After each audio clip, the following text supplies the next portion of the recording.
Этноблог представляет. Поехали. История одного Аульского района на высоте около 1770 метров над уровнем моря расположено древнее селение Гельмец. Оно, словно жемчужина, окруженное горными вершинами, стало важным узлом торговых путей, а его история, уходящая в глубины веков, стала свидетелем множества значимых событий. Гельмец, расположенный на пересечении горных троп, стал ключевым торговым и стратегическим центром. Это древнее село, хранящее память о веках, является важным историческим и культурным объектом.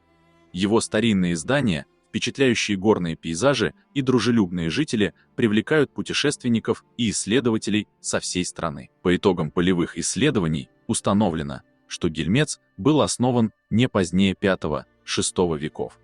Вскоре он занял стратегически выгодное положение на ключевом торговом пути, соединяющем Закатальский и Кахский районы с Горным Магалом.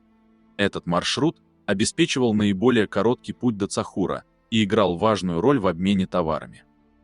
С плоских крыш аула открывается захватывающая панорама гор. Слева, на западе, видны высокие снеговые вершины Дюльтидага с ледниками и вечными снегами. Прямо перед нами крутой склон хребта, разделяющего бассейны Белого и Черного Самура. Николай Кузнецов в книге «В дебрях Дагестана» пишет об этом. Константин Ган, путешествуя по Дагестану, заметил, что аул Гельмец, как и многие другие в республике, построен на высокой скале, словно орлиное гнездо. В этом ауле царила удивительная чистота. Ботаник Кузнецов, посетивший село в 1911 году, отметил, этот аул расположен на правом берегу Самура, в 5 верстах от Курдула. Гельмец-аул значительно крупнее маленького горного Курдула, который, словно ласточкино гнездо, примостился высоко на склоне горы. Гельмец также возвышается над Самуром и долиной Курдул-Чая, словно крепость, охраняя узкую долину Курдул-Чая и широкую долину Самура.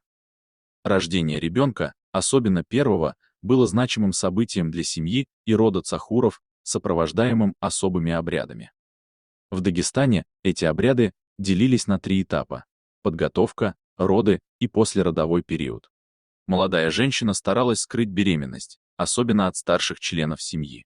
Первой, кому она сообщала о радостной новости, была ее мать, так как беременные считались способными сглазить.